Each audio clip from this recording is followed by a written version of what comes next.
What's up, everyone? Aaron Nagler here, PackersNews.com. Late in the day on Tuesday afternoon, the Packers have had their first public practice of OTAs, and Mike McCarthy has spoken.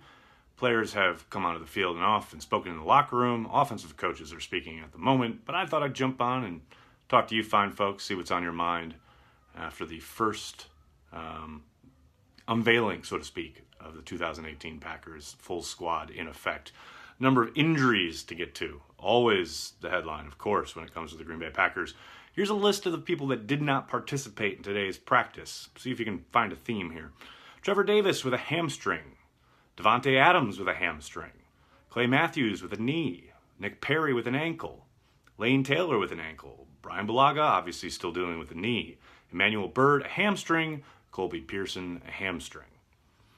That's 4 hamstrings for those of you keeping track at home. Obviously, Davante Adams being the kind of headliner there. Mike McCarthy did indicate prior to practice that he was, quote, dealing with some stuff. Obviously, the hamstring is the forefront there. And then Nick Perry and Clay Matthews. With Matthews, I'm pretty sure he had some kind of scope and or surgical procedure on his knee. That's keeping him out. With Perry, it's the ankle again, not quite sure if that's something new or kind of a leftover from last year. But it's also interesting to see Clay Matthews in the locker room talking about the lack of depth when it comes to outside pass rushers. And he offered that up kind of on his own, unprompted. And as I pointed out on Twitter, you don't have to go back very far. In fact, August of last year, in the preseason, right before they fired her up for the regular season, Clay Matthews was talking about how obviously the onus was going to be on Clay Matthews and Nick Perry to get to the quarterback. Well, that didn't happen with great regularity in 2018, and apparently to Mr. Clay Matthews' eyes, not a whole lot was done about it in the offseason. So there's a couple interesting nuggets there today. But as I always do, thought I'd jump on here and see what's up with you fine folks. Jim says, here comes Dez in response to the Davante Adams hamstring issue. I doubt that. It's funny because Aaron Rodgers was asked about it, and he said what a lot of people in my inbox and on Twitter have asked, why would you cut Jordy Nelson and bring in Dez? Actually, I think the way he phrased it was, I don't know why you would cut Jordy and bring in Dez. But he did also go on to indicate that if they were to bring him in, he would be welcomed with open arms. So that said, I don't see Dez Bryant happening. Now, that is my analysis of the Packers. When someone says, you know, well, that wasn't your take the other day. My take is I think it's a very good idea for them to go get him, but I'm not in charge of the Packers. How did Adams hurt his hamstring? Most likely working out. These guys work out away from the facility. Well, they look at Kendricks. Donnie, it's a possibility. Michael Kendricks released by the Eagles today. Linebacker who played very well down the stretch for the Eagles. It's definitely a possibility. I know the Packers have been linked to a possible trade with the Eagles for Kendricks a couple of times. Nothing official. That was all kind of just conjecture, I think. I think he would definitely help. I think there was a lot of teams that could use him, though, and I'd be surprised if the Packers were willing to commit serious resources to bringing him in, but you never know. Maybe they feel that'd be an upgrade over Jake Ryan, but we'll see. Any Eddie Lacy news? No.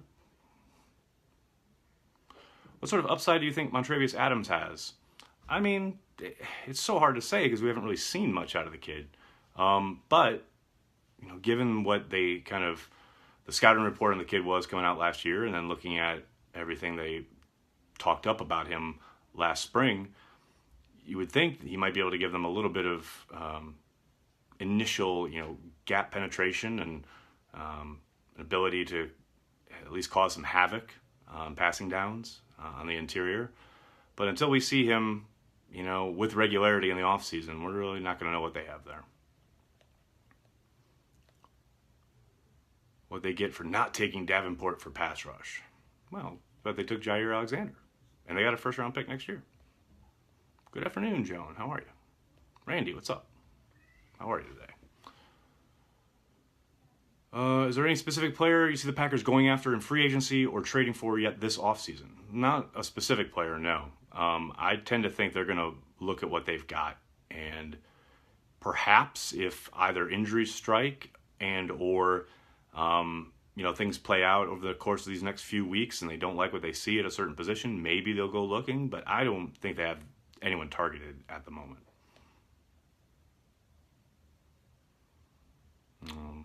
Very nice of you, John. George, hi, thanks for joining us. One other thing I wanted to talk about, make sure you're checking the website for all the latest on everything going on at OTAs. We've got some stuff up on the injuries already. Ryan and Michael were both there today. They'll be writing off of it. So make sure you're at packersnews.com throughout the evening, and tomorrow we'll have tons of new content up there for you. I'll be talking to Michael after I get done talking to you fine folks.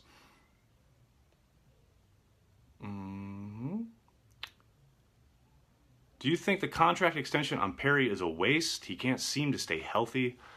I don't think it's a waste. I think he plays very well when he's on the field. Obviously, health has been a concern. But if you compare it to the premier pass rushing contracts around the league, he's not paid an exorbitant amount. I mean, it is a quote-unquote lot of money. They definitely, gave him a pretty chunk of change. But, the biggest thing is he has to stay on the field. And you gave him that deal knowing that he has issues doing that. So I wouldn't call it a waste. It's only been 1 year. He's definitely has to, stay on the field. And if he can do that, I think it's money well spent. But that has been the bugaboo. There's no doubt about it. Which rookie will have the biggest impact? It's a cop-out, but it sounds like chalk, but I'm going to say Jair Alexander. I think his ability to play in the slot and not only in coverage, but ability to rush the quarterback, his physical ability is there to do so. I think will be a surprise, and I think it will be a boon to the Packers defense. Conditioning staff needs an overhaul, don't you think? Why are you blaming conditioning staff for injuries that guys suffered away from the facility? It makes no sense to me. If anything, you can talk about the CBA, the collective bargaining agreement, which disallows these guys, an ability to work under the watchful purview of the conditioning staff throughout the off season. We don't know when these injuries occurred. I haven't spoken to any of these guys yet. But, to leap to all the conditioning staff is the problem. There's so much that goes into it. There's so many intricate layers and levels when it comes to nutrition and the design of the workout, where the workout's being done, who they're working out with, how much the player is responsible for pushing himself and or knowing his body, etc. There's so much that goes into it. And this idea that it's just the conditioning staff's fault or the strength staff's fault, I think is very short-sighted. When is Aaron Rodgers contracted or contacted? Bo, which one is it? Well, he's got 2 more years left on his deal, and the Packers are obviously efforting towards extending that contract. I tend to think it will happen later this summer.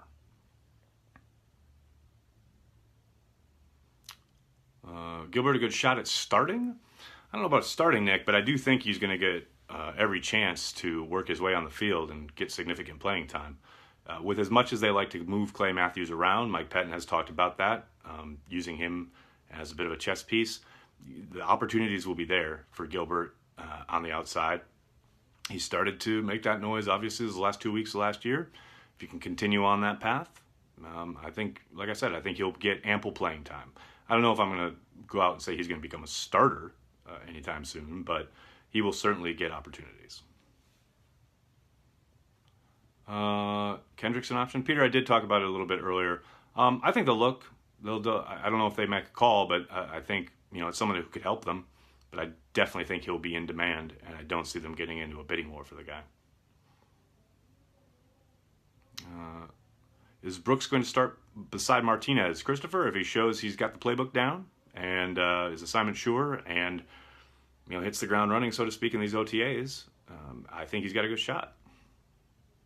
I think some of that will depend on personnel and matching up with an offense week to week. I think Martinez will be your stalwart, but whether it's Ryan or Burks or someone else, I think will be dependent on what kind of offense they're facing. Pettine looks like a DC. I don't know what that means, but he does. I tend to agree. How many receivers make the 53? Ask me again in August, late August. How did Pettine do with the D today? Light a fire. There's no fire lighting at OTAs. This is about transferring classwork onto the field. 7 wide receivers, Timothy. It's a possibility. They've done it before. I'd be surprised, though. Wide receivers should be a fun battle to watch. Christopher, I couldn't agree more. How often do players actually get all the money a contract has on offer? Very, very rarely these days. Most NFL contracts now, especially ones signed in free agency, can be boiled down to, we'll give you a year or two and then we'll see. That's just the nature of the beast, the way this league has gone. Obviously, these rookies, they're slotted deals. It's a little bit different, especially first rounders usually see out the majority of that time. But more often than not, you'll see a 4-year deal or a 3-year deal or a 5-year deal, even in some cases. Very, very rarely does that all come to fruition. More often than not, it's a 1-year deal with some kind of bonus that next year tied to the start of the league year, where the team makes a decision whether to keep the guy around or not. Who will miss more games, Perry or Ty Montgomery? I don't know, man. I don't want to dwell on negatives. Let's go with positive. Who will seem to feel more, Nick Perry or Ty Montgomery? I'll go with Nick Perry. What are the strengths and weaknesses of Geronimo Allison? Good question, Christopher. I think strengths are, how well he knows the offense. He's got the trust of Aaron Rodgers. That's huge in this offense. We've seen players not be able to get on the field because they don't have the trust of the quarterback. It's something he's been really good at since day one. He knows the playbook. He knows the adjustments. He reads defenses like Rodgers does. That's immensely helpful. Obviously, I think the weakness is the speed, the lack of speed. He's not a burner. He's not going to separate from anybody, with any great haste, so to speak. Not going to fly by anybody. But he actually has shown some ability after the catch. He's been slippery. He knows how to get away from guys. He knows how to use angles to his advantage. So it's not that he, isn't, that speed is going to completely erase whatever positives he has. But, it's a hindrance in his game, that long strider thing going on that he has. But I think he's a solid receiver. Now, what his ceiling is, I think he's demonstrated probably what's close to it, but we'll see how much more room for growth he has. Jamal Williams' potential to tear it up this year, TC? Yeah, absolutely he has the potential to. I think it's all about opportunities, and he's going to get probably the most early on because of his ability in pass protection. Aaron Jones, until he solidifies himself in that area, I think he'll always be running second fiddle to Jamal because number one priority in the offense is to make sure that you're keeping Aaron Rodgers safe. And Jamal Williams offers them that peace of mind in a way that, at this point, Aaron Jones doesn't. What's Ty's future with Green Bay? Good question. I think a big part of that will be determined this year when they see if he's able to stay on the field. It's something he hasn't been able to do his first 3 years in the league. He's on the last year of his rookie deal. If he demonstrates that he's able to fight through some of those nagging injuries and stays on the field and is productive, I wouldn't be surprised to see them offer him an extension. How about Cobb this year? Trey, I think he's in for a big year, both, just basically his play and statistically. Without Jordy Nelson there, clearly some of that production's got to go elsewhere.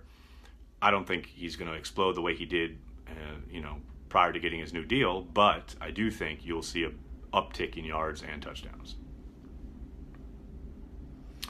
Ty needs to continue to play his slash role. I think he will. Raji. No Raji sightings, unfortunately. All right, everybody, I'm going to have to jump. Thank you so much for all the questions. I'm sorry if I couldn't get to yours. They do go by rather fast, but make sure you're checking PackersNews.com for all the latest. We'll have any answers there for you. And barring any breaking news overnight, I'll talk to you guys tomorrow.